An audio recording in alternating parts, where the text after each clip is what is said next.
Sugar Daddy, what up?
Got my fortune telling machine all set up.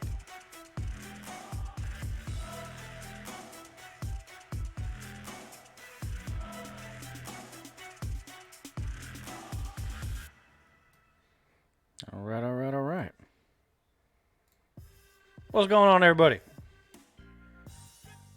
Happy, was it Wednesday? I think it's Wednesday now. Thursday, something like that? Today's Thursday. Tomorrow's Friday.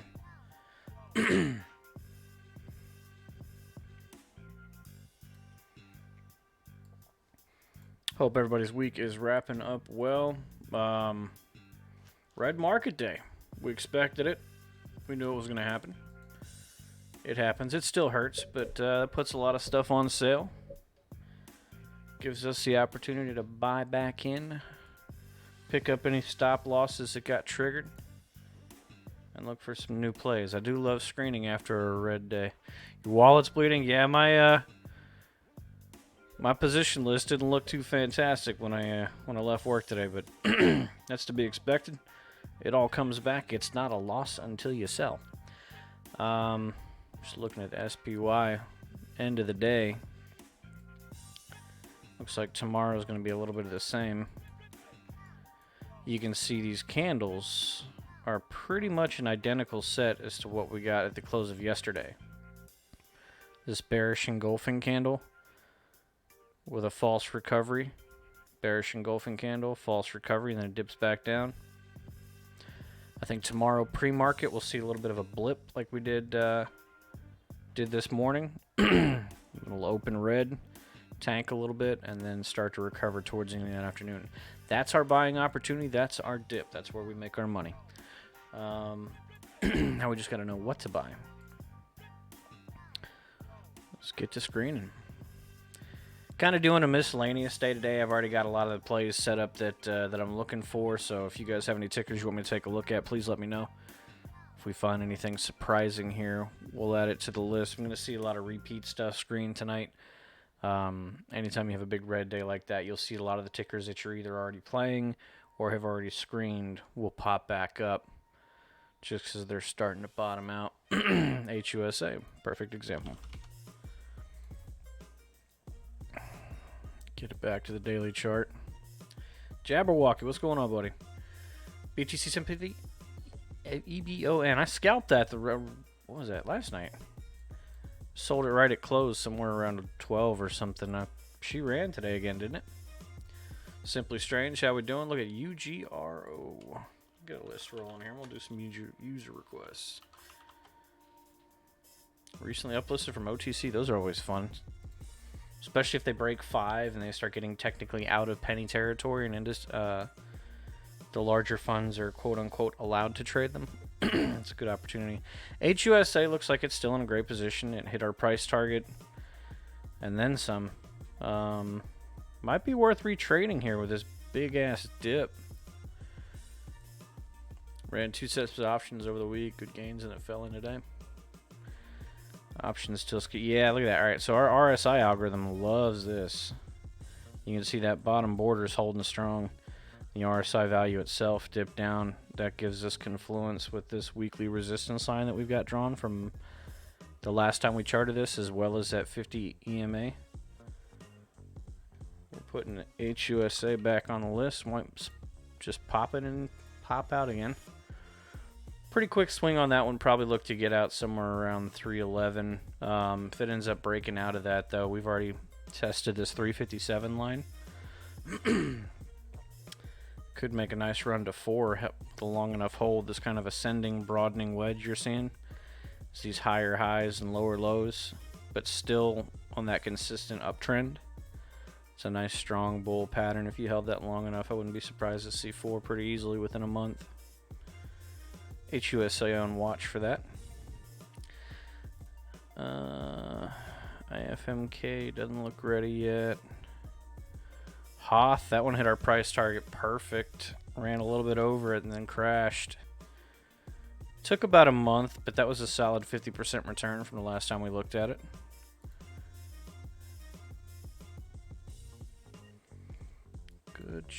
Good job, Hoth. Thank you for the free money. Thoughts on Zom? We do love a Zom. That's a fan favorite around here. Played that a few times. We'll add it to the list. RKDA, that's new. Arcadia Biosciences. Big ass spike up over 6. Fell back in. That's that frenzy buying. What you're going to see there with that big spike is this 50 EMA is going to pull up pretty quickly. You can see it already got a big jump right here. It'll continue to trend upward with this upward momentum, assuming we get a reversal. And you can see post-market, it's already started to pop a little bit. But what that's going to do is that's going to signal the trading bots, because this is eventually going to come up and create a golden cross for us on the daily, which are some of our favorites for this particular scheme.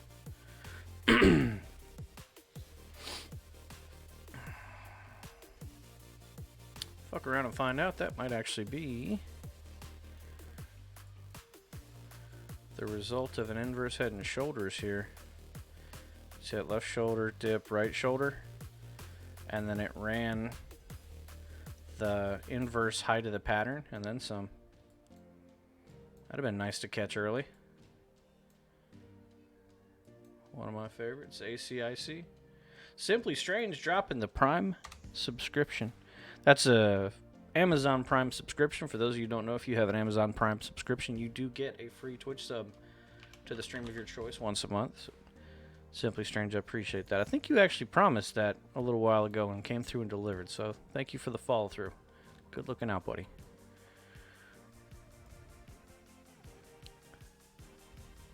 RKDA could do that. Keep an eye on this one for tomorrow. If it reverses off of this 50 EMA line and retraces that way, that'll confirm an impending golden cross toward the end of the month, beginning of March, which means mid-March we'll get a retrace back up. Throw the fib levels on this real quick. If you do a fib retrace and assume that we bottom out on that 50 EMA, you could easily, just a real conservative price target, to put it at 486, possibly higher. It's good for a watch.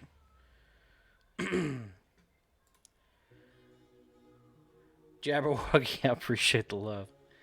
Getting that sub badge stuff too. You got 3 more. Where you at? 3 months right now. 4 months. A couple more, and you get the 6 months too. That's what's up. Red Velvet, how we doing? Welcome back. LOTZ. Add that to the list. BCDA kind of shook a few of my friends up a little bit. We've been in this one for 2 months, I guess. Just watching it print. Steady, slow, calm. But as you can see, as hard as it dipped today, I mean, we're still golden. Still in great position. Might get a little further dip tomorrow, but she should come back up and eventually hold support at that 475. for our push back up to 836. It's a longer PT on this one, but we do expect it to double. It's good to see it pop back up on the screener, though. That kind of reinforces our support for it. And see, this is why I love down days, because when you get back-to-back loss days, everything starts screening. Everything starts popping up for a buy. ANCN, kind of middling results. It's under this support here. No support from EMAs. The RSI algorithm doesn't really like it, so she's still a little too volatile for my taste. DSS still all over the place. THMO. I've been keeping an eye on this one, and I don't know if it's gonna virus. And I don't care when the last time you were scanned. Go away. I've been watching this for a few days because I was kind of hoping for it to hold here and get us a nice little pennant on this flag, but the overall market stuff has driven it down. I was looking to buy it this afternoon, but then it punched under this 20 EMA right here, which worries me as to whether or not it could fall here and fall out of pattern. Encouraging signs is that EMA is already riding over this monthly support line we've got drawn. And you can see the RSI algorithm is just barely starting to pull up, going a little bit tighter into a closer window. And you can see on the 4 hour, it's just the value is just way oversold. Way oversold. So tomorrow morning, I'm going to try and get entry on THMO somewhere under this area where it ricocheted last time. You can see this where it came down and bounced. That's because of the support level right here. So if I can get under that, which is where we expect it to continue to fall through, I'm looking for an entry under 332 on THMO. We'll get a reversal at this monthly support where you got confluence with the that daily 20 EMA. And that gives us a pretty solid price target all the way up to 5. So THMO has been upgraded to a buy because of this recovery and the support line through here. We're looking for it to fall through this gap, and we'll make our entry under 332. Psycho Idiot, what's up, buddy? Free Moonies. The tendies. We learn magic money geometry, draw pretty little symbols and shapes and the lines and stuff, and it prints cash. But yeah, THMO upgraded to a buy, entry under 332. Price target for me is going to be 503. We're not setting a stop loss this quarter, guys. I'm upgrading my scheme a little bit and putting full faith into these calls, because 17 of the last 18 have printed money. That said, I've already got several that we're going to put in the Discord that I'm comfortable with, and I'll do some more screening around 4 a.m. when everything's open up, so we'll just go ahead and start getting to the fan list. Been trying to learn this stuff. Tad confusing at first.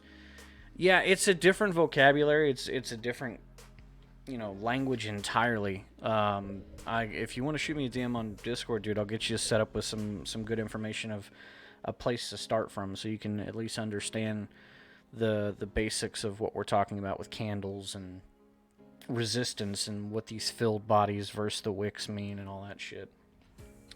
Balls in the wind. Yeah. The reason I'm doing that is I was going back through some of the calls that we'd been making, and some of the plays where I was exiting, and it hit my price target, and we'd make 50, 60, 70%, and then check back in a month later on stuff like PPSI. PPSI, we started playing back when it was under $2, right? And now it's spiking over 11. You go to stuff like PRTY. We were playing back when it was under $2. Now it's at 8. I haven't looked at Timber lately. I'm just going to assume it's... Yeah. Timber, we were playing way down here under $1. Now it's spiking to 3. There's so many POLA. Guarantee this one's up too. The longer... Look at that. $30, and we were trading this back when it was under 3. So the stop losses and price targets that I'm setting have all been profitable, and the last 5 months we've had very few tickers flat out fail, and most of those are either due to offerings or they trigger a stop loss and then run. Like a few people got burned on NTN, trigger that stop loss and then took off and launched. But the longer the hold on these, once we're identifying these macro reversals and downtrend patterns, where something's been falling for forever and then reverses, they just keep going. So I'm going to start holding positions longer. I'm going to stop letting stop losses shake us out. And we'll see what the next quarter does. We've got 3 months of data where I'm up a little over 200%. And I want to see if we can do better than that. No more paper hands, baby. We're upgrading everything to diamonds. Yeah, so we'll screen later. We'll mess with some other stuff. Let's get to what you guys want to see.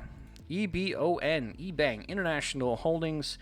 This is a Bitcoin cryptocurrency sympathy play. They have just recently ordered and are getting into mining equipment to mine BTC. I bought this just on a scalp the other day. Sold it. We were trading it back when it was around $8 as well. Can strangely confirm I've had stocks that I bought and ran months later. I'm like, yeah, that's what I'm saying. You know, we want to maximize our profits on this stuff. And if that means hanging on to the same thing, tying up some capital for 60 days, and I get a 400% return, sign me up, coach. The sheer amount of Congress people saying diamond hands, dude, I forget who posted it, but the meme with the translation stuff for the Wall Street bet terms, talking about tendies and, it is truly strange times to live in. Yeah, EBON filled that gap and then shot right back up. So good on them for that. As always, with quick runners like this, we got to take a look at short term because the long term stuff, there's just no support in this area. Brand new company. You'll have to excuse me too if I'm clearing my throat or I have sinus issues or whatever. Little one's been sick for about a week now, and I think he's trying to do the sharing is caring thing with him and his mom because we're not feeling fantastic.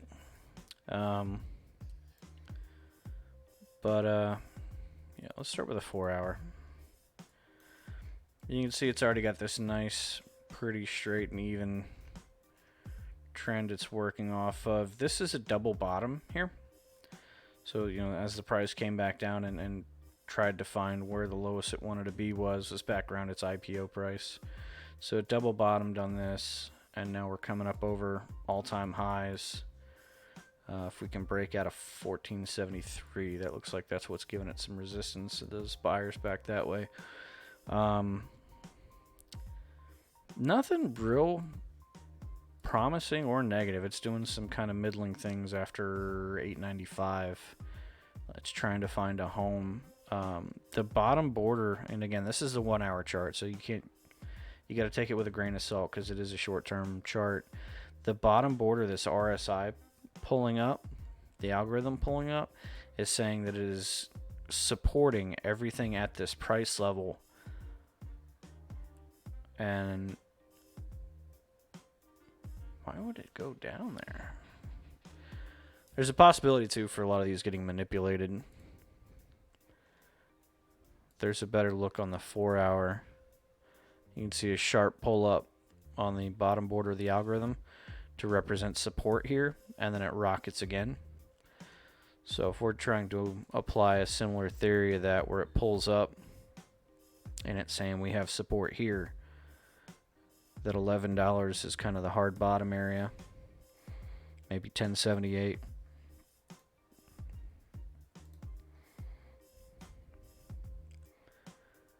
So if you're going on that assumption and you're saying that it's going to happen again, we're going to take the height of that period of growth from the last support level up to the high point, and we're going to take the height of that growth and apply it to the next breakout point, which would be that $11 range. And that puts us, up around 16, 17, 16, 20 as our next target point for EBON. And again, big grain of salt on these because these are shorter term charts. But that is the inverse height of that last period of major growth from the last support point. Puts us up about 1620. So either way, like with all the sympathy stuff, Mara, Riot, all the ones that are doing Bitcoin mining, they're not going to move lockstep with Bitcoin. They're going to fluctuate within their own range, but their overall macro movement, they're going to continue to go up. based on the forecast that we're looking at, Bitcoin being at least $100,000 per coin by November, these sympathy plays will continue to go up with it. So even if you are sitting on a loss after buying into one of these sympathies, if I was in that position, I would continue to hold. I would never sell a BTC sympathy play for a loss, because if you hold it long enough, it's going to profit. UGRO. Urban Grow. Is this a weed stock? Did this just IPO? Okay, no, they've been around since November of 2019 and are just volatile as shit. What is going on here? Commercial services, miscellaneous commercial group. Why though? What would cause you to spike to 160? Was that part of the weed? Yeah, okay. So that was the big weed hype week. That's why that launched. Prior to that, your volume is almost non-existent. They IPO'd with 851 shares being traded. 10K.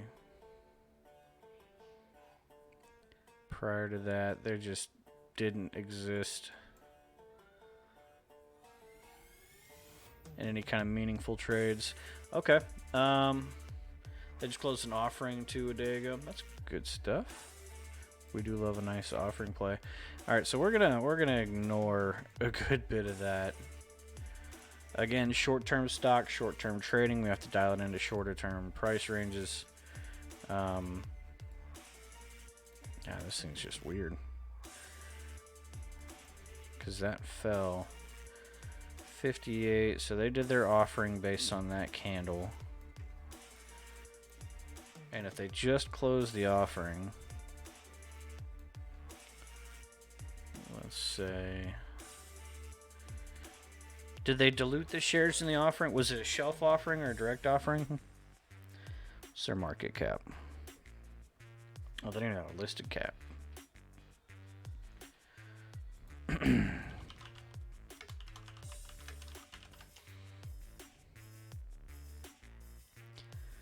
Looked at the link. Price was $10 a share. Yes, that's what we were looking at the chart. That's why the dramatic fall. Public offering at 10 a share.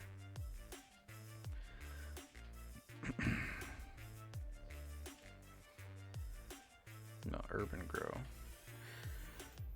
Not that one. That one.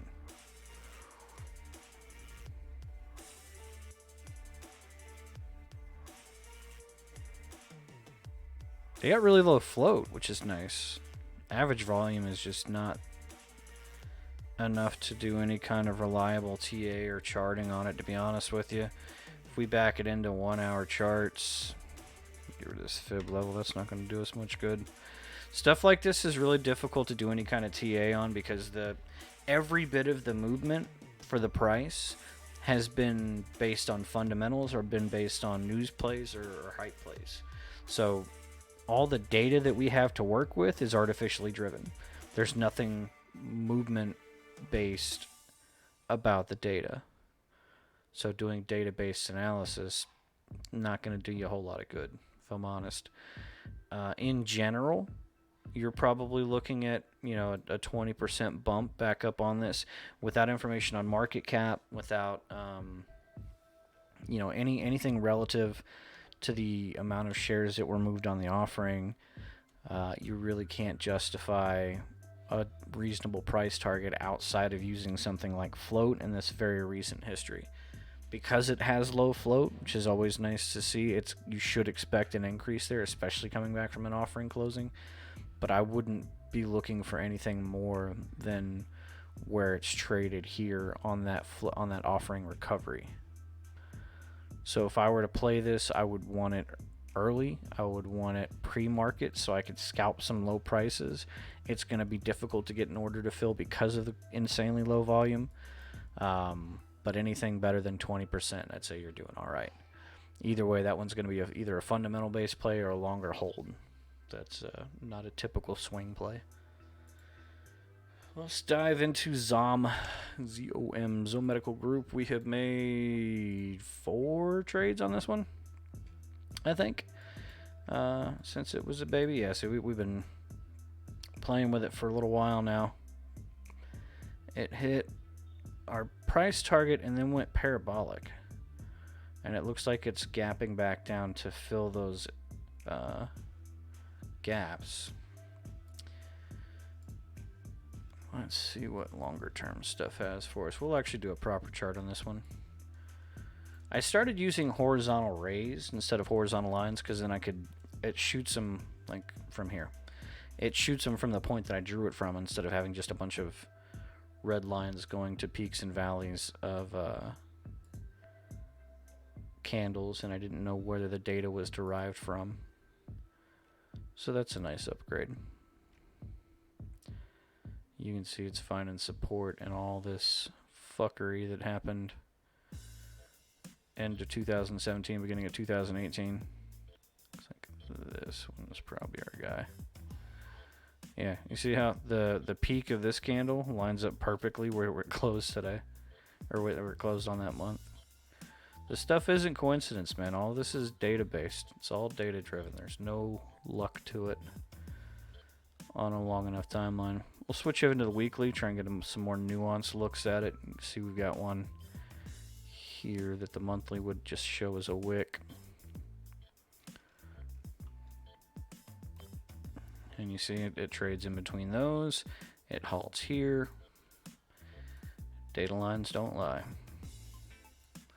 This is what you're going to want to look for now that we have a clearer picture of it. This section that it's dipped down into twice now. Yesterday, these are the daily candles. You can see that wick punch through this resistance line, which would be a support line, and then it fell below it again. Because this closed above that line, it's a little promising, especially with the RSI algorithm likes it.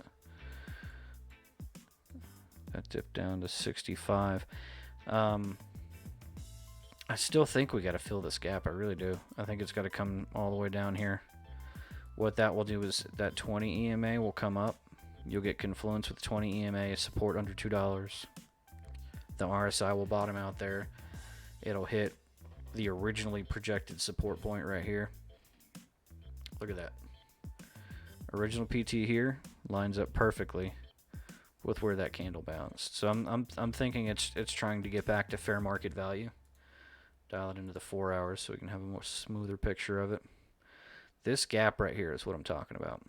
I think it falls off of this tomorrow. I think it drops real quick. There'll be a real brief window where it dumps down to that, and it's going to recoil back up. And we get support back building up around this area here. Did we lose our... oh, no, it's just a big gap. I think it'll recoil and pull back up for support here.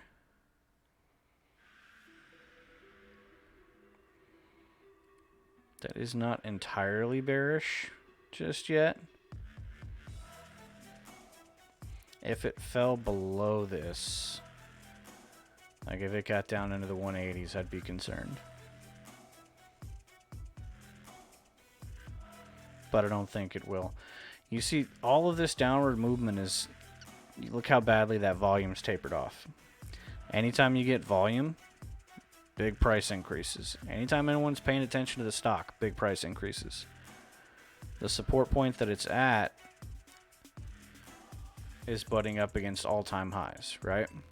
So there's a lot of resistance in this area. Once we clear that, that's when stocks go parabolic. That's when they go batshit. You can see it's tried it a couple times above these lines. And then it gets yoinked back down to support here. But I think if we can build the case for it and launch it over there, this fucker could just run.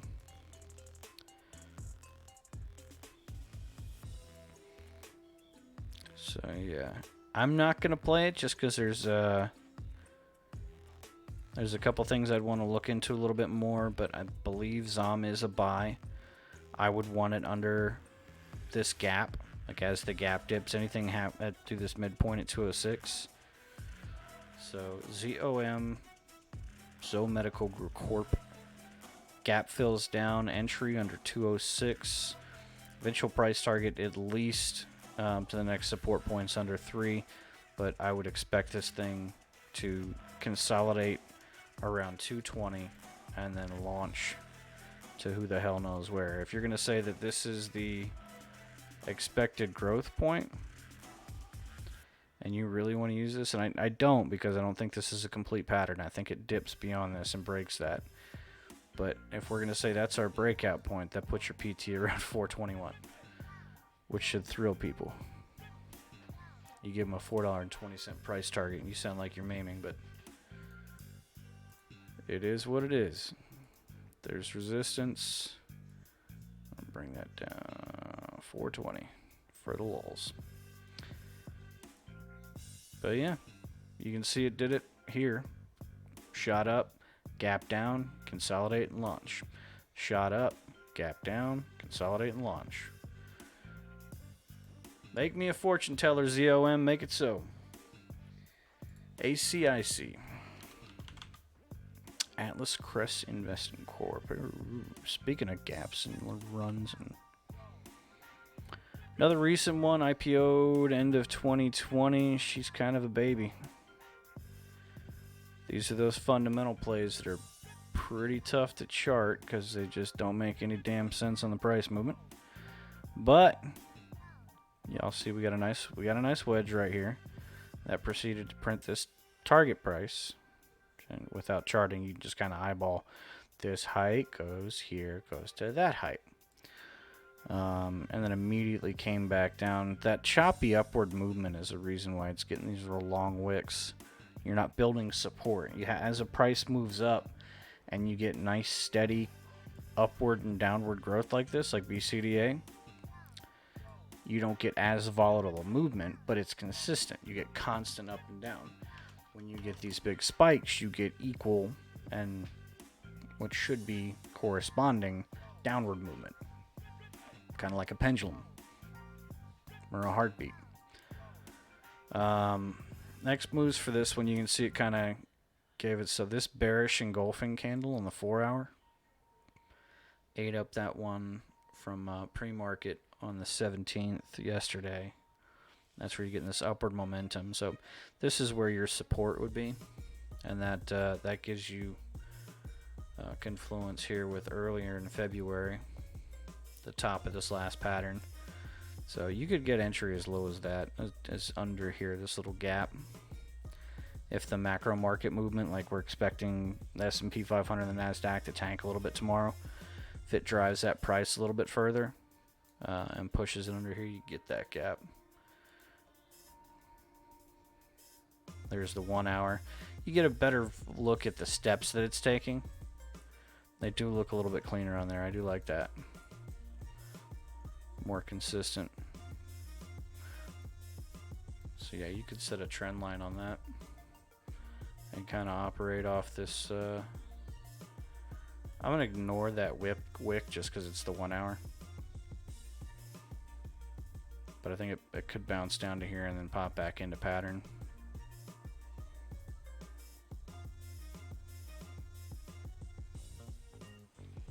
So if we're going to assume that's true, and you can see the growth for these has been the height of the previous pattern increasing as well. Pretty easy measurement from the top of this candle here to the next filled point. Pop it on top of it, and she should do another little leap up towards 19. Yeah, fun little swing play. You could probably scalp that. The volatility on those makes for nice intraday trading. If you're looking to pick up something that you wanted to chase in the moment and aren't going to hang out in very long. But again, those are these newer stocks and newer tickers, ones that have just IPO. There's no historical data in that price point. So there's nothing to base support and resistance lines off of until you dial it into these 4 hour, 1 hour, 15-minute candles. And you get short-term predictions, which have short-term value. They're only as good as the timeline that you made them in. New to options and placed my first selling off the put on Robinhood. The numbers that show up in my portfolio is a negative. Wanting to go more negative to be profitable, correct?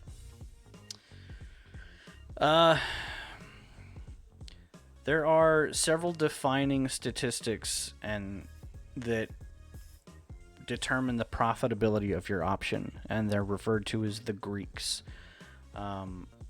They're arguably the most important one is the timeline, theta, and implied volatility, which will give you... There's no real easy way to explain options. Basically, the Greeks are going to dictate the price movement of your premium and the value of your put more so than the actual price of the stock, depending on when your strike date is on that put.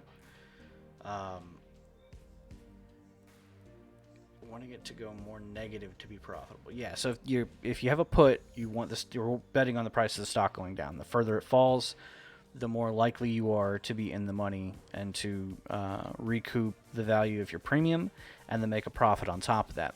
The problem is as an option's outcome becomes more likely, the value of that contract drops because the bet is not as enticing.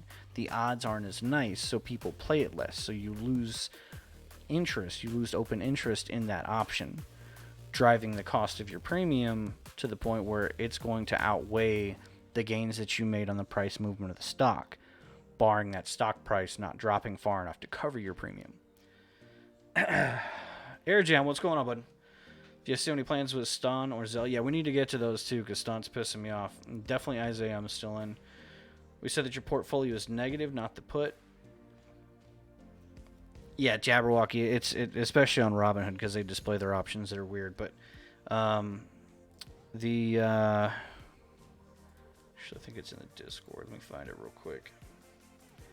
There's a options calculator.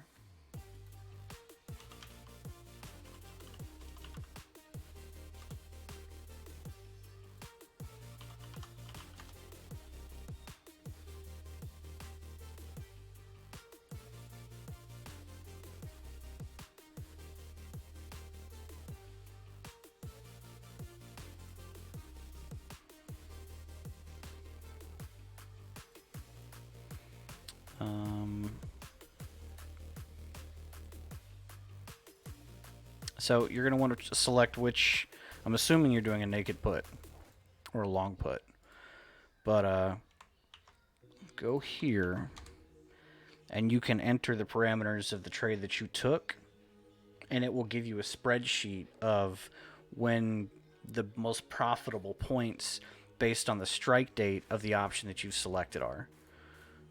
Because there's too much that goes into those that affect the cost and profitability of your option that have nothing to do with the price of the ticker. So yeah, it's a very loaded question, but if you're looking to exit or sell your contract before the strike date, that calculator can be very useful. Where were we? Yeah, ACIC. Again, pretty quick swing to 19. Very little data to go on, though, and we're not sure what fundamentals are driving it. So those shorter-term ones are difficult to take a look at. LOTZ. Highly recommend researching the ins and outs of the financial instrument that you're buying before trading it. This is one that we called to die, and it looks like it did die. And it's making its recovery now, which is nice. No, this one broke trend line. Is this... I'd have to go back and look. I feel like we've looked at this one, and we're hoping that it would hold on a breakout from this trend here. I think we looked at it last week? Or was it here on the 9th?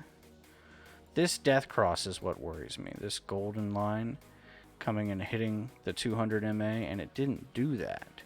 So not doing that and breaking off this trend is a fantastic thing to see, because this creates a whipsaw pattern, and it's flagging with upward momentum on the daily. So let's do some proper charting on it, because those are good things. We like to see that. And of course, this one's a new ticker too. You guys give me some old companies to work with, damn it. Very little price history to work with. It looks like it's come back to a equitable trading point, a fair market trading point that it's been at before in the past. Like I said, Anytime there's drastic movement one direction, there's an equal and opposite reaction in kind of a pendulum form. You get that reaction here. It came back up. Let's go back to the dailies. This downward momentum, getting a confirmation here. And now it's butting up against what has previously been the average for the price. A lot of old company to look at when you're ready. Something that I can chart in. Yeah, after this I want to take a look at Ston and Isaiah. We'll take a look at Zella too. Guess that's a fan favorite for sure. Alright, just looking at where we're at on the dailies. These higher upward candles are nice to see because that's upward momentum that's getting pressure from previous resistance points. And right away on the 4 hour, you can see we're kind of working on a real sloppy cup and handle here.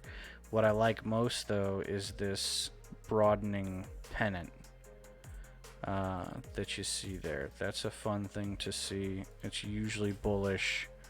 This last candle, not crazy promising because we've now dumped a low there, which means we have to find support at our next support point, which should be here around 10 even.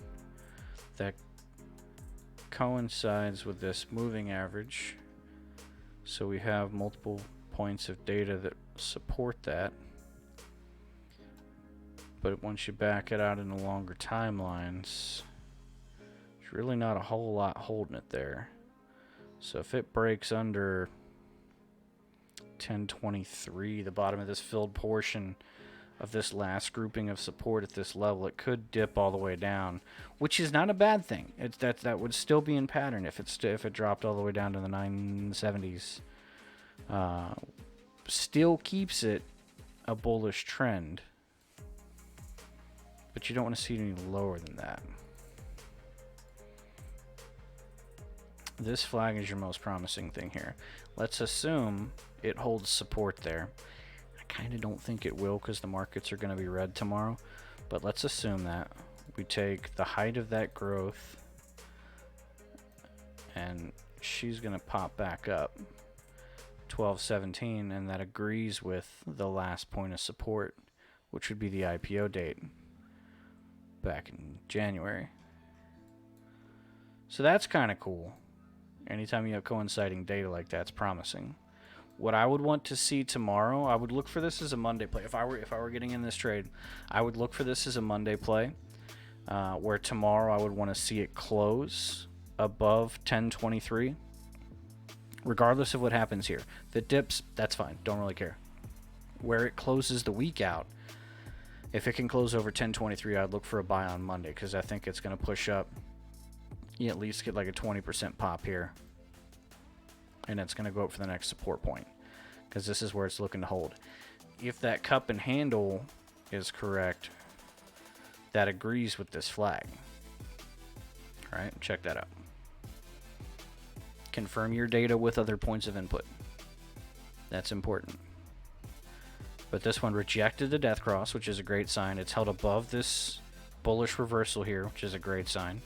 It's currently sitting on some pretty meager support, so that's where I'd want my confirmation at. Close tomorrow over 1023. I'd look for a buy on Monday. Okay, she uses a Cliff Notes or chart that has all the patterns in a single view to reference. That has all seen charts of 1, 2, 3 patterns, but no bigger trends and shapes. You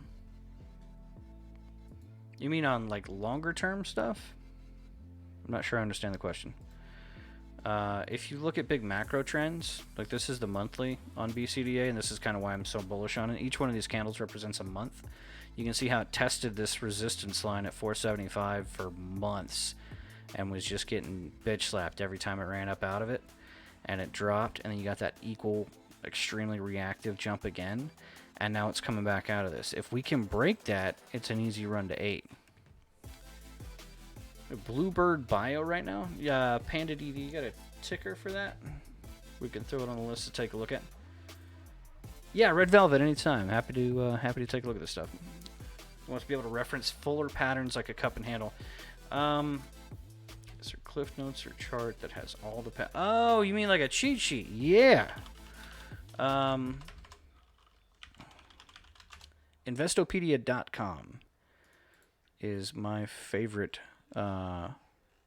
go-to for any and all things learning about technical analysis. So this has got not only reference points for what the chart should look like, but it gives you how to identify stop losses. It tells you where to find your breakout points. It gives you means and methods of trading that particular pattern and the identifying characteristics of that pattern. So this is the technical analysis, the TA guide. And this is effectively how I taught myself how to trade. Was I went to investopedia.com and just started reading the dictionary. That's a really inefficient way to do it, but I'm a trial by fire kind of guy. I put my hands on it. I want to fuck with it. We'll figure it out from there, and you kind of confirm a trading pattern from there. But that right there, all of your trading, your TA patterns. There's lots of other real weird ones that get real nuanced, but that's going to cover it. Yes, ticker is the symbol blue. We'll take a look at that one. Divine Dark Knight, thank you for the follow. Welcome to the stream. Appreciate that. Yeah, the shapes, and that's what we were talking about earlier, is it just being a completely different language. When you start looking at stuff like... there was actually a thing on Reddit asking, what is something that sounds like gibberish in your industry or your hobby, but makes total sense. And then I think one of the sentences I copy and pasted out of a Discord that we were in was, the guy thought it was a cup and handle, but it was obvious to anyone who's ever seen a dead cat bounce before because the candles were clear. In normal English, that doesn't make any fucking sense whatsoever. But, yeah, so like an inverse head and shoulder pattern we know is one of the strongest bull patterns possible. This was on PRTY, and you can see why. We love them because they make so much money for us. But yeah, the chart names and stuff like that can be really disjarring, and I honestly think they kind of did that intentionally just so it sounds completely foreign and make it more difficult for someone who's not experienced with it to make entry into that vocabulary. Yeah, Panda, the owner of the trading Discord that a lot of us frequent, is Panda. So Jade just got excited, thought there was a celebrity in chat. But yeah, a ticker refers to the stock symbol. Ticker, derived from the old way that stocks used to be printed out, was a physical ticker tape that would constantly print out in front of bankers and would have the ticker ID to identify the symbol of it. Well, you get your history lesson for trading today. Where are we at? Zella, Stan, and Isaiah. Stan is kicking my ass right now. So Stan, I don't remember who suggested it. I'm going to go beat him up and find out whoever it was. Might have been Doot. I don't know. But it looked beautiful when it was brought up. I think it was here. We just had this, if you ignore, like, from here over. That right there, too beautiful not to trade, right? It's gorgeous. Back it out to the weekly, and it just looked great. God, that's beautiful. Textbook, fantastic. RSI algorithm liked it. Everybody liked it. Here's the problem. STON is an extremely low volume ticker. We go down here. The average volume is 190,000 trades per day over a 10-day average. That's not anywhere near what you need to have a supportive, consistent pattern. So in the pre-market hours, where was it? Here it is. And then the immediate morning after, this January 28th, someone decided that I'm going to sell the shit out of this stock. And with only a 2,000 share sell, very small sell compared to what we normally trade, tanked the price out of pattern, which triggered a bunch of stop losses, which continued to tank the price. And it's tried to recover from here, but once the stock falls out of support in an area, it yeets all the way the fuck down trying to find a home, which we're hoping it's done here. And we'll reverse at this point. This is referred to as a doji, these real small filled candles with large top and bottom wicks. indicate a change in the portion of the pattern. We can delete these because these things are no longer useful because they died. But yeah, so hoping that it recovers here. The low volume triggered a drastic downward movement in the price, which triggered a bunch of stop losses, which drove it under the tentative support point that we were already playing on. I do expect a recovery.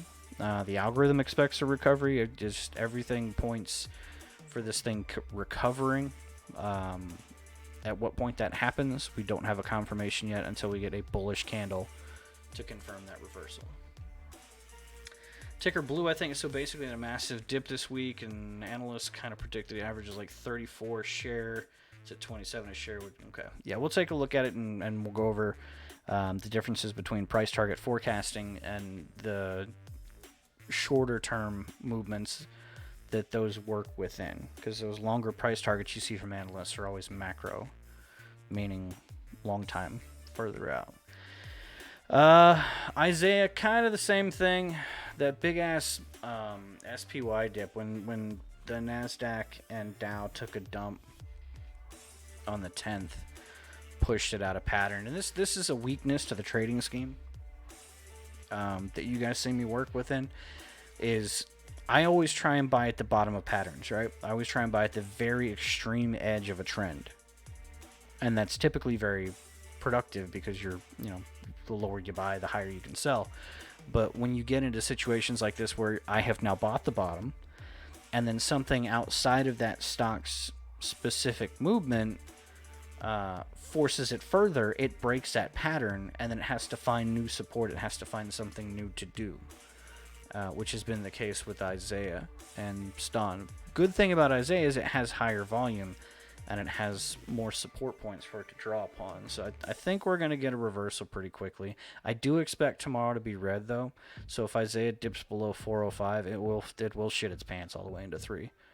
And that sucks, but I'm still long bullish on Isaiah just by virtue of this weekly chart. Even if it comes all the way down to 330, even if it dumps all the way down to here, I am confident in the long-term viability of this ticker. I do have options and common stock for Isaiah. So I've got a pretty good portion tied up in it. Eventual price target at 1262. But more likely that this recovers than STON. Pretty confident both do. But there are more technical indicators and fundamental support for IZEA. I still don't even know what these fuckers do. We've been trading them since they were $1. I rarely even know some of the names of the companies we buy and sell. Of the plays you've been looking to in the past week or so, which ones you have the most confidence in? That's a delicate question by virtue of where the market is. I'm going to keep referencing back to it.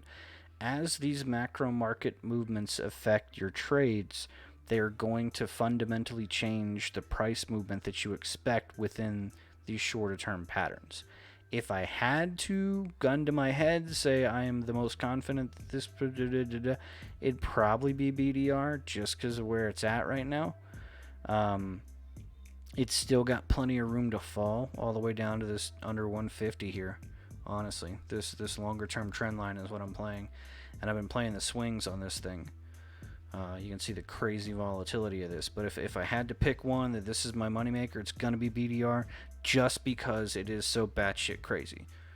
There is no consistent top line on this growth, and it just keeps getting wider.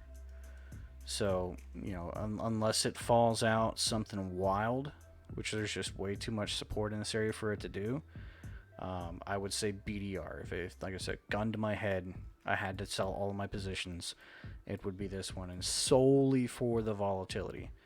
I mean, you're talking one day it went from 102 to 215, over 100% increase, and then shit its pants all the way back to 111. So Isaiah's based like right next to you. It's a marketing platform, it seems. Nice. Isaiah Worldwide Package Software. That's your industry. Tell us all about it, Jade. ZKI. Add her to the list. Zella. We looked at Zella last time, right? Because I kind of like where it's at. Just based off the Winter Park, which is... Oh, okay, physically located near you. Tracking. Back out to the monthlies on Zella. That's a double bottom. That is a confirmed reversal of a bear pattern. This monthly 20 EMA is what's been acting as a rejection point for these gains. Once it clears that 20 monthly EMA, you'll have support here around 350. Long ago on Zella? Okay. It rang a bell for some reason, and obviously it was on my watch list.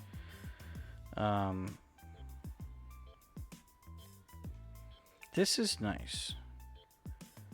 Higher lows, lower highs. We get to use our magic money geometry on this. Stuff like this always feels good. Put your breakout mid-March.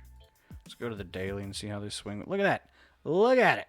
It's pretty when they do that. I love that kind of stuff. Golden cross here. Delayed response to that because it was on a downtrend, but that golden cross pushed it up.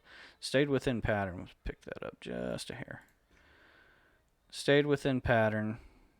This is what we need. This is the next confirmation point that this pennant, that this flag is valid. Is that low enough? Yeah. If it pulls up here and goes up and then does another little dip right there, we have confirmation of this flag on Zella, and I love that. I love these. Just stuff that makes sense to me. We're going to take the height of that, and again, I do this more conservatively than most because I like to take my money and walk. You can apply this trend line to the top of the pattern. I like applying it to the breakout because it's usually a more consistent one. Why does my music keep not being there? Spotify, get it together. So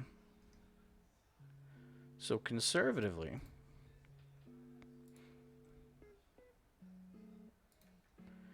$483, $484. Back that up. Older timelines. That puts us right in the middle of this slide here. This big ass dip. Support here, maybe a hiccup there. I think we're actually going to have to chart this thing, boys. Gather around, gather around. Zella showing promise. I like to set mine on red for monthly so I can keep my head straight. Anytime we get a change in momentum in the price, we are setting a support or resistance line depending on the direction that we are coming from.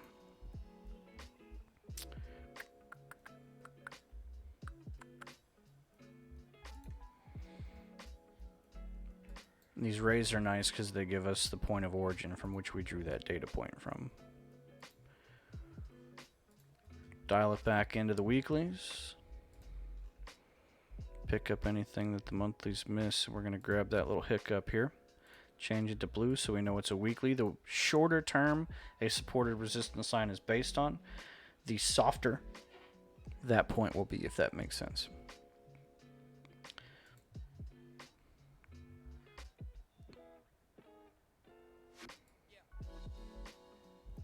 And what you end up with is a line of support that gives us confluence with our price target, which is a great thing to see. We see it's been rejected at this price point before, back in September of 2019. Which, again, another confirming data point. Where's that monthly 20 EMA line up with that? So that would confirm that we've broken out of that, and that would give us that run. Okay, Zella, I see you. Our RSI algorithm likes it. You can see the RSI value is dipping down to the border of that RSI algo, and the border has pulled up to support and confirm the increase in that price point. 20-day EMA looks to have failed, but it's done that before and recovered. So if we look at the percentage of the failure that it recovered from, apply it where that's at, That would put it out of pattern, but still within an acceptable data point. So that tells us that our triangle is either wrong or the price itself is going to fail. So this is what I will say is a critical failure point or identifying point for Isaiah. I want to see what it does at 227 tomorrow. If it stays above this, if it stays above pattern, I would probably look to enter Isaiah, or Zella, excuse me, I keep saying Isaiah. Yeah.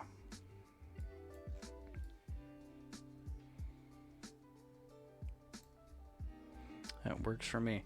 XELA, Zella, upgraded to watch, possible buy.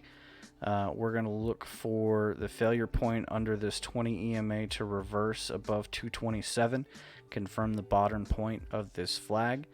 That would give us a confirming height to set a price target at 484, confluence with support and resistance lines on weekly charts.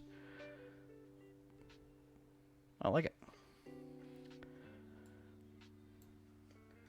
Blue. Dabu dee dabu da. Did we take a look? Yeah, we took what Isaiah. Stun. Okay. Blue. Bluebird Bio Inc. Now, so, oh my. You did say it dipped. Good gracious. It died. That's what it did. That looks like an offering. But why they would do an offering lower than any point it's ever traded at? What happened? I believe that's a crater. That's not a crater. That's the Marianas Trench. That's... Oh, no, it's been down there before. Why, though?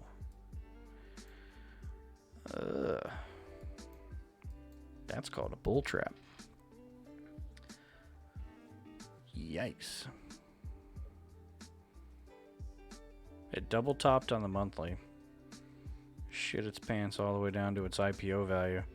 Way oversold on the monthlies, which is a possible thing. There's a class action lawsuit against them. Gotcha. Massive sell-off volume this week as a result. Yeah, I don't know about that one, Chief. That's a fundamental thing.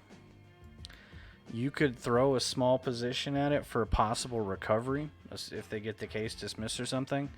But anytime you have an external factor like a lawsuit, some kind of SEC ruling, something like that, I don't touch them. There's way too much unpredictability there. You physically can't chart it. There's nothing data-based about what happens. Shareholder action, notice, ooh, it's for shareholders too. That's a bad look. I wouldn't go near that with the Grinch poll. Stay away from her, my friend. My personal opinion, obviously I'm not a financial advisor, but there's nothing that data can tell you about what that stock's going to do. ZKIN. ZK International Group. On a big boy run. On a big boy run. Look at that swoop. Let's pull her into the monthlies here. That's a big old cup. IPO'd back in 17, about $8, took off like most IPOs do, and then died. All the way under $1, poor thing. Those splits, so that's real price movement. But that is as clean a cup as you could ask for. We got on the weeklies. Brief pop in February, something news-based, I'm sure. This is where I'd look for the shoulder on that if we're going to do a cup and handle on this. That 7 or 650 area. Back into the daily. Here's the problem that you're going to run into. You see these big gaps where it popped up?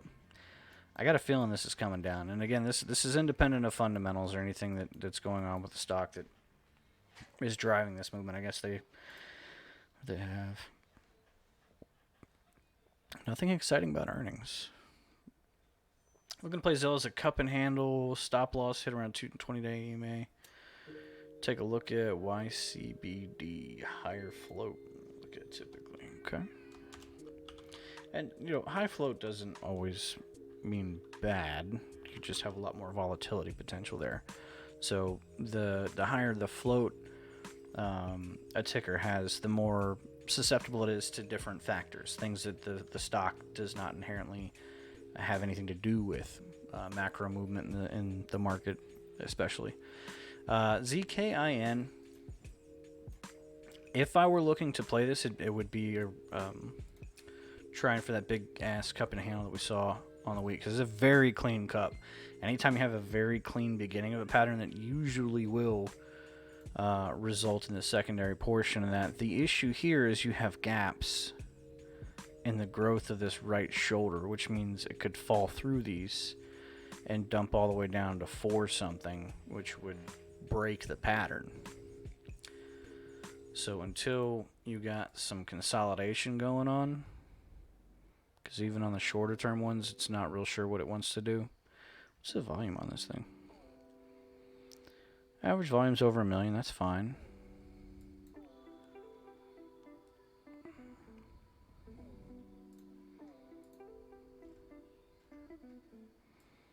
$15-minute and 1 hour look bullish. So this run will probably continue for a little bit. But I would be worried that in the process of trying to form a proper... What's that? Yeah, so that's going parabolic outside of support. What it should have done was stop like right here. So the fact that it's launched beyond that, I'm thinking it's going to fall back to around 5. Right? Because you have to have support for growth. You can't just continue to run. There will be sells there. Based on this growth here, consolidation and then breakout, here it should have stopped and then consolidated again. It did not do that, which is great. It's nice to see. But if you're looking at any kind of entry at this point, I would be very hesitant. If I was looking at this, I would want entry as it fills through this gap briefly and then recovers, somewhere buying under 539. YCBD. Got in at 599. That's a strong entry. That's a strong entry. And if it does end up confirming that pattern, you're talking about doubling your money, at least. So again, high volatility, high risk, high reward. It's good to see. YCBD, hello. Kind of low volume. Not mad at it. Looking like it's trying to reverse here. It's tested under 20 a couple times and recovered, which is nice to see.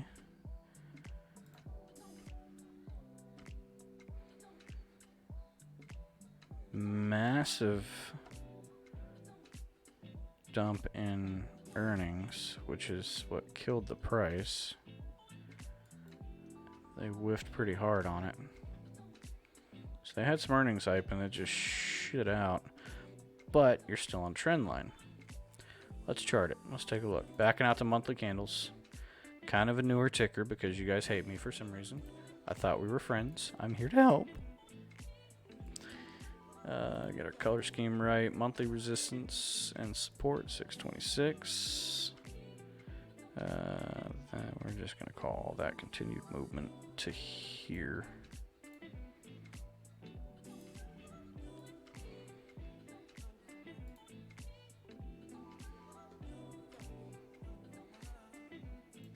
Bottom pattern. That's where that's fallen from here. Dial it back into the weeklies. Try VVPR. I don't like the laughy name next to it. Are you picking on me again? Gonna make me try and chart something that I IPO'd last week. Weekly candles, kind of the same thing. We got a lot of choppy movement in this area. Just want to get one line set for it. You don't mean to. The road to hell is paved with good intentions. Good learning experience right here, guys. This we play a lot of inverse head and shoulders, which is the reversal of a bull pattern. This has an actual head and shoulders. This pattern here, right? We like to see the opposite of this to give us a nice launch and bunch of money. A proper Head and Shoulders, an actual Head and Shoulders, is a very bearish signal. It's very bad. It means that there's an impending doom happening to the cost, and you can see that as a result. It's very good practice to go back and back check as many of your pattern identifications as possible. You can look at random charts, random stocks, and identify patterns within that stock and see the result that's already happened to kind of confirm your ability to find patterns. But this right here is a good teaching point. You can see that Head and Shoulders, and then it dies out. Had those reversed in my head, and Head and Shoulders was the good one. Oh, no. Yeah, inverse Head and Shoulders good. Normal Head and Shoulders means it's going to die. That's it. We got our weekly one right here, too. A lot of tight movement on this one within a small price range. Not a problem. Dial it back into the daily. So you can see right away that what this is trying to reverse on is this monthly support point drawn from back in March of 2019 is influencing the trading price of this ticker in February of 2021. Historical data, incredibly important. DPW got in at 450. Jai from the Bronx, welcome on. Add that to the list. That's where it's trying to reverse at. This failure point wasn't necessarily on that 20 EMA, but more so on that resistance line. It gapped down through that, and then even with as volatile as the days have been in the last 48 hours and what we expect tomorrow, I think you're going to get a reversal here. I think you'll use this 437 area as support. RSI algorithm kind of confirms that. You can see it's constantly punched under the 20 EMA and recovered. Not had any problem with that. More importantly, this still continues to keep it well within trend. Right? So even if you get a little dump here, you're still on trend, which is a nice thing. If you fall out and it punches under, and you start to see it fill through these gaps and hit down to this 50 EMA, that's when I start getting a little worried, right? If it doesn't reverse on that, then you got yourself a dead ticker. That's outside of trend, that's outside of EMA support, that's outside of monthly support, all bad things. Right now, if I owned YCBD, I would still be holding. Not a great buy point until you get like a bullish reversal here. If you get a solid candle to close the day tomorrow, I'd look for a buy. But if I were trading it, YCBD a hold, potential buy on Monday with a reversal candle closing tomorrow over 437. VVPR. Vivopower. Vivopower. Doesn't know what it wants to do with its life.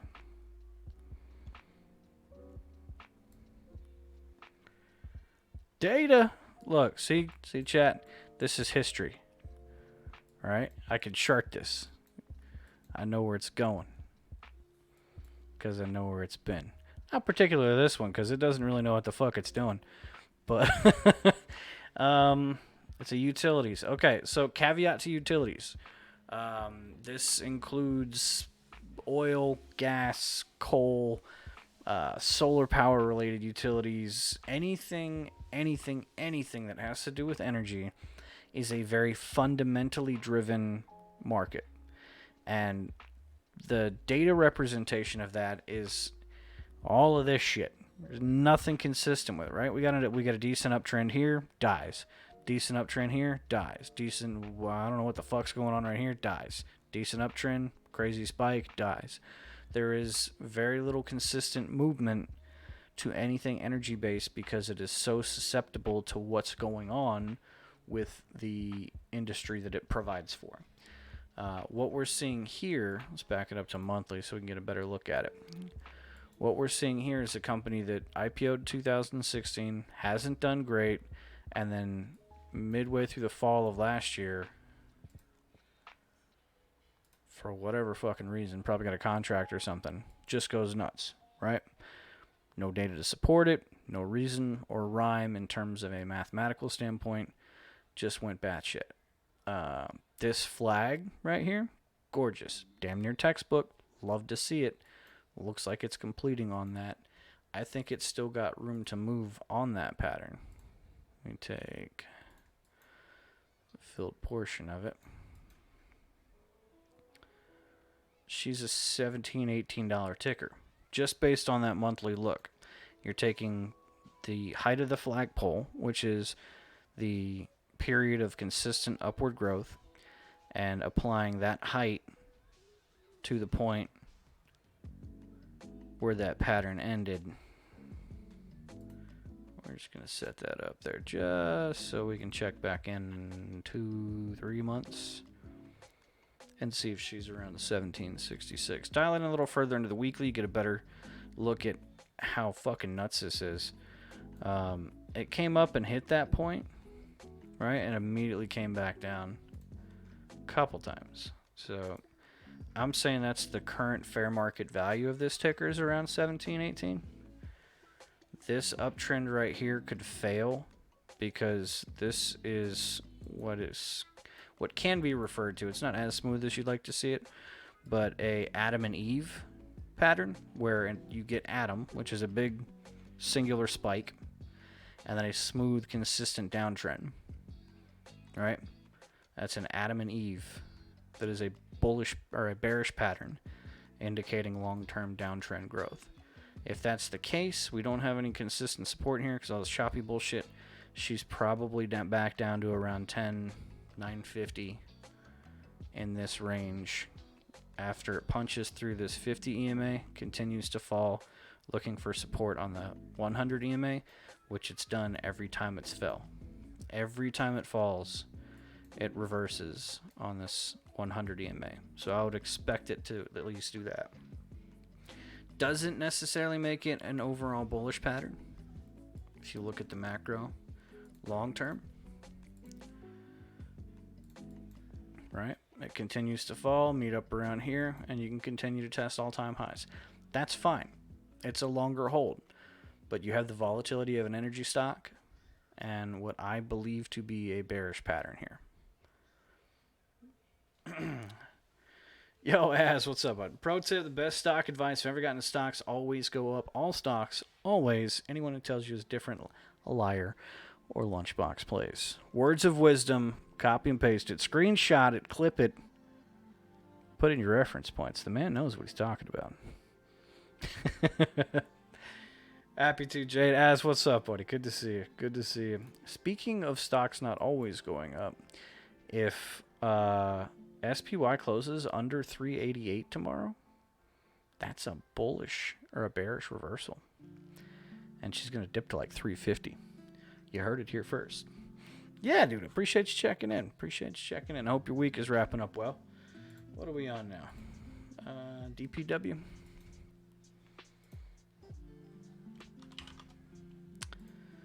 Global Holdings. We charted this one before. We made money off this one before. We made 28% just on a scalp. Go us. She's on some gang shit ever since, huh? Wish we would have held that one. Spiked to 1092. Who brought this one up? Who's responsible? Jai from the Bronx. DPW is kind of nice. Not right now. There's a couple good things I see already, just eyeballing it. Let's back it up to the monthly charts, all right? Monthly candles, we'll see where we're going based on where we've been. Horizontal ray, red for monthly. Setting our support and resistance lines anytime we have major momentum change in the movement of the price. It's about all we got in this area, which is nice to see. Drop it back into the weekly. Dial it in a little closer. We're going to count that spike. Change it to blue so we know what the timelines of the resistance levels we're looking at. Look at that. We do it again every time. And I love pointing this out because people just, they think this is some kind of voodoo. August 2019, where the weekly candle closed, That resistance level that caused the downward movement of this price is acting as a resistance level for the price trading in February of 2021. Right? Right there and right there. Data, data, data. It's all based on the history because most trading is done on Wall Street by computers. Computers operate off of data sets. If we can identify that data set, we can make money based on what they're doing. These patterns exist for a reason. Dial it back into the dailies. Now that we have some higher resistance and support lines drawn, we can see a couple things. One, we're at the top of a pattern, right? Pretty easy to see. Let's see, that was our last green one. Something like that.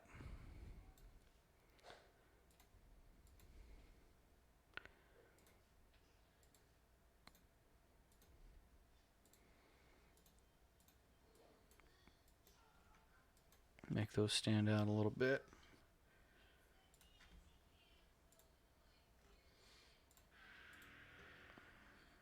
Watson IQ, thank you for the follow. Welcome to the stream. Right out the gate, like I said, that weekly resistance line that we drew from back in 2019 is acting as resistance and rejection for where we've hit yesterday. The resulting dip was pretty dramatic because the rise was dramatic. We're going to fall until we find resistance. We're already topping out at the top of this, what looks to be what's referred to as an ascending broadening wedge, which is a bullish pattern.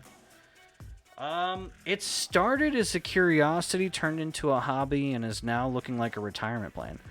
I did that like cliche thing of teach yourself something in the pandemic, and you know, I'm not going to try and pick up the drums and learn how to play bass or something at 35. That's not the move. So I was like, well, let's figure out something that can supplement income, something that could be profitable. What do all rich people do? Stocks. Started going from there. Got a decent little start through the spring and the summer of last year. Tried to play options and nuked my account. Not fucking touching them again. But since probably the end of July of last year, I have consistently and exponentially grown the money that I'm putting into this, to the extent that I'm no longer putting money into this. Year to date, we're not even 2 months into the year, and I'm already up 211%. I have identified and am fine-tuning a trading scheme that is incredibly profitable for the amount of effort that goes into it. And if I can maintain these gains, I will be able to retire before I'm 45 without any bills, without any debt, and a consistent income. So it came out of blue. Never expected. I come from poor blue collar families and military families. We're not money people. I've been a blue collar guy my whole life, so to see that kind of track doesn't sound realistic talking about it, but the results are starting to speak for themselves. A lot of words to say, Lunch. Well, thank you, Jade. It's consistency is my thing, right? I don't identify the home runs. My plays aren't going to make you 4,000% in a week, but in a month I can get you 50%. In a week or two I can get you 15 to 30. So I'll take consistent growth over trying to hit the home run every time. DPW. I want it cheaper. But like I said, the ascending broadening wedge I saw right out the gate, that's a nice broadening pattern, which means that there's increased volatility in the price. That's due to demand, right? You see how it's traded real tight in this areas and how low the volume is, and then it spikes with volume.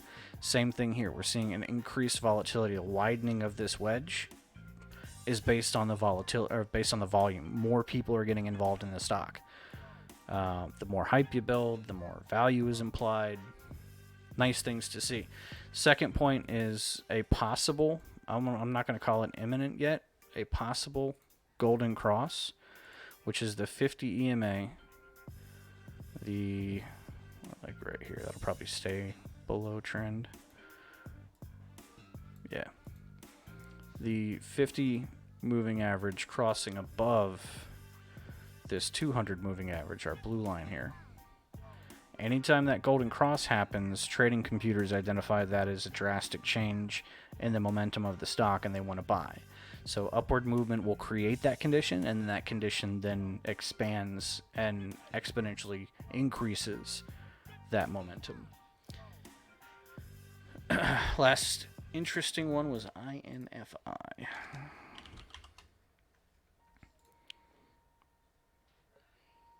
Airhead Mud wanted getting into things like do money. A buddy of mine do it for a year or two, and I finally asked him at the end of it, he was down 6 figures. 1 year, 85 million in transactions. That's a shit ton of trade volume. Yeah. Yeah, Jai, happy to. I would if I were looking for this one, just based on kind of where the midpoint of where this pattern's at, I think this 605 monthly support holds this up. I think we'll get a good dip here. That 20 EMA, we'll just keep drawing these just so we have our reference point the next time we look at it. I think that 20 EMA continues to pull up, and you'll have confluence with that support point as a midpoint for what this pattern's doing. Get you a buy somewhere under $6, and then it reverses there. The fun part of this one is how little trading has happened at this price point after you get out of these resistance areas, and you get these big slides, right? Massive price swings.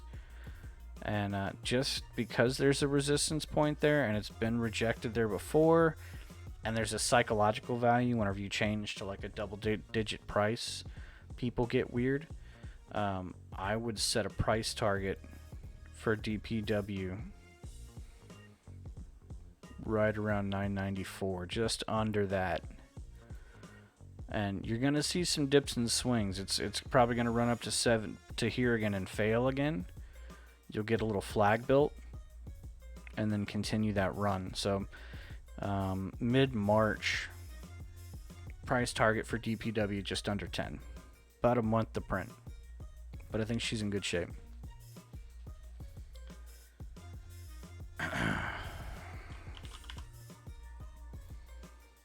INFI. DNN. Add that along. Affinity Pharmaceuticals.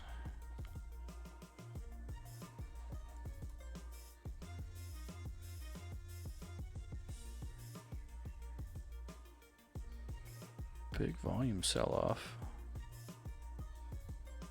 Pharmaceuticals, that's usually just from a... Look at that performance, though.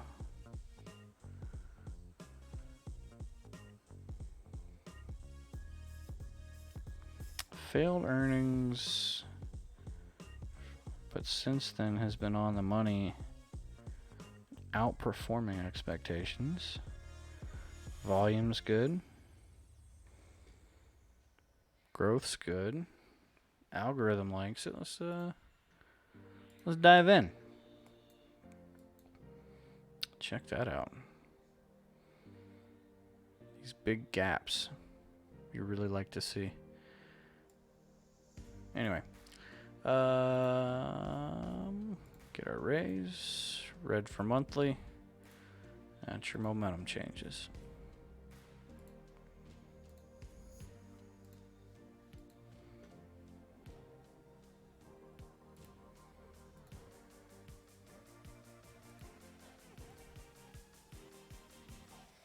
A lot of volatility at these lower areas.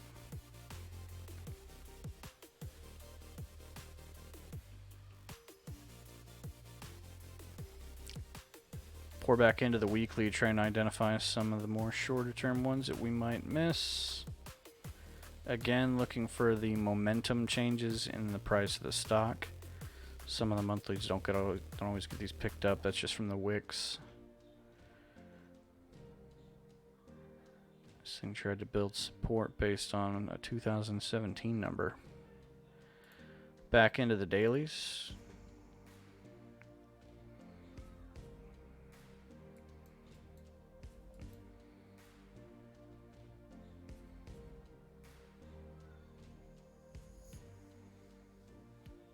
I have nothing negative to say about INFI. Fundamentals, overall price movement, potential gains up beyond this point. RSI algorithm likes it. Consolidation on an EMA, approaching a support line. That's a buy.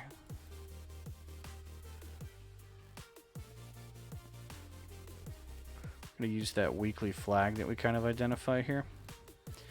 You take the height of that consistent growth, so from here to here, apply it to the point of expected breakout. Should be above that support here. That puts us parabolic though. That puts us up into this.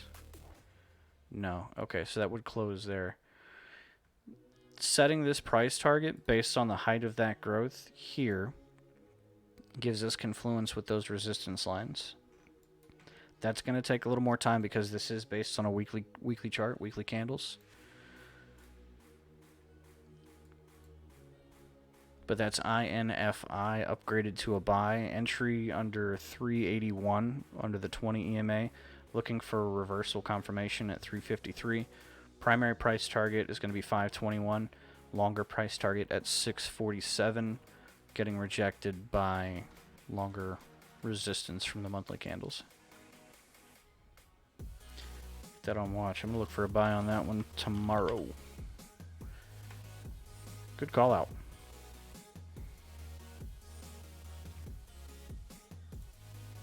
DNN. Denison Mines. Whose was this? We lost money on Denison Mines because I'm impatient. Fuck. Look at it. Look, it broke trend right here. This was Panda's play, wasn't it? Panda or Coco? This was a fundamentals play. Is it Magnesium? The first was Panda? Yeah. Magnesium. This was when the fucking national security allotment to increase the federal holdings of magnesium for strategic supply created this big run, and I think I bought like here because it was flagging and then sold here because it broke under trend, and I'm an idiot and can't play fundamentals correctly. Bertici, loving the stream. Hey, I appreciate that, dude. Appreciate that. Hope I'm helping out. Hope you guys are learning a little bit. Maybe finding some stuff to buy. Again, I'm not a financial advisor, but I think talking through a lot of this stuff, we can all kind of learn what we're looking for. Wasn't that MN.V? He's got a couple of them. He's been playing stuff. This might have been uranium. I can't keep up with the fundamentals plays. I have said, will continue to say, and will probably always say, I am shit at fundamentals plays. I'm not good at news-based, politics-based, earnings report, FDA approvals. That is not my style of trade. There are thousands of ways to make money on the stock market. There are thousands of ways to lose money. There's no one right way to do it. There are lots of wrong ways. Fundamentals is not my game. I am not good at this. I am a data guy. I'm a stats guy. I'm a numbers guy. If it makes sense from a technical standpoint, I love it. Like INFI. All of that stuff made sense. This shit, to me, looks like a dumpster fire because it broke out of a trend line. The RSI algorithm doesn't know what the hell to do with it. It's not anywhere moving averages. There's no price support at that point. This chart, to me, looks like shit, and then it triples in price. It's definitely uranium play. Okay. Other guys in our Discord, like Tim, Panda, he actually does financials for a living and is very intelligent about this kind of thing, very good at fundamental plays. So is Coco. I'm not. So you either put your trust in people that you trust and hang on to it. I did not, because I saw the chart break out and I was like, crap, I'm done. I went to chase something else. Hell, I might have put this into GME if it happened in early January. But no, great run. Whoever stayed in that thing, that's literally tripled in price. Well done. Again, from a technical standpoint, these big runners, we can't really chart that reliably. If you back into the 4 hour though, you get a real nice pennant, right? Just jumps right out you. Consistent. No, not that one. I don't like that gap. We would start here. The height of that closed candle, we're going to say that's breakout because our RSI algorithm is screaming that it's oversold. From a technical standpoint, not fundamental, your next checkpoint's 203. Jump into the monthly. You get some support for that price point right around there. It might not make it that high based on this. You can see where it got rejected here before. Look, another inverse head and shoulders. Boop, boop, price dies.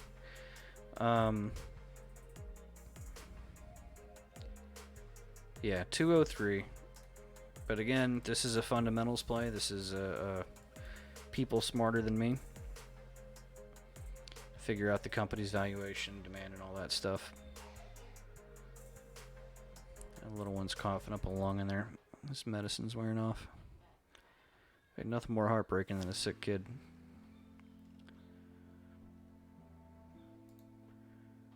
BTC doing work. That said, y'all, that's what, hour and 40 minutes, hour and a half. Covered a decent amount of tickers in that time. Didn't do a lot of screening because we've already got a pretty good idea of some of the plays that we're going to make.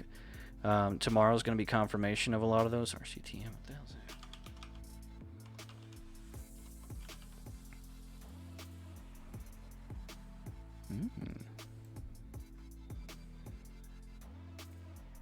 Here.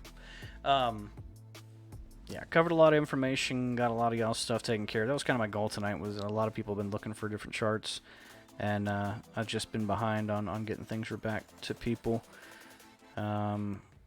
Some promising plays on the board, some longer holds. Again, I'm expecting tomorrow to be a little bearish to start. You'll see a pre-market pop early, then another bleed out like you did today, and then a recovery towards the afternoon. That should put Monday as a pretty bull run for us, unless it closes under 388. If SPY closes under 388, I think all of next week we die. Until then, y'all, if you got any questions, Discord's open. Feel free to shoot me a message anytime. I'll get to it when I can. I hope y'all have learned something. I hope you found some tickers you like. Maybe figured out a little bit of TA that you didn't know before. Thank you for those that subscribed. I appreciate the follows. The support is always fantastic. I'm going to start exporting these out to YouTube so they're easier to reference. Some people just don't have as easy a time navigating Twitch, so the YouTube channel will be getting more populated as we move along. Thank y'all for hanging out. I'm going to go check on the little guy. Probably get him some more Dimetap. And we'll call it a night. Next stream, hopefully Tuesday next week. Jade, thank you for hanging out. Appreciate the tickers. Thank you for the input and the research. Speak of the devil, here he comes. But I love you guys. Y'all have a fantastic night. Say goodbye, everybody.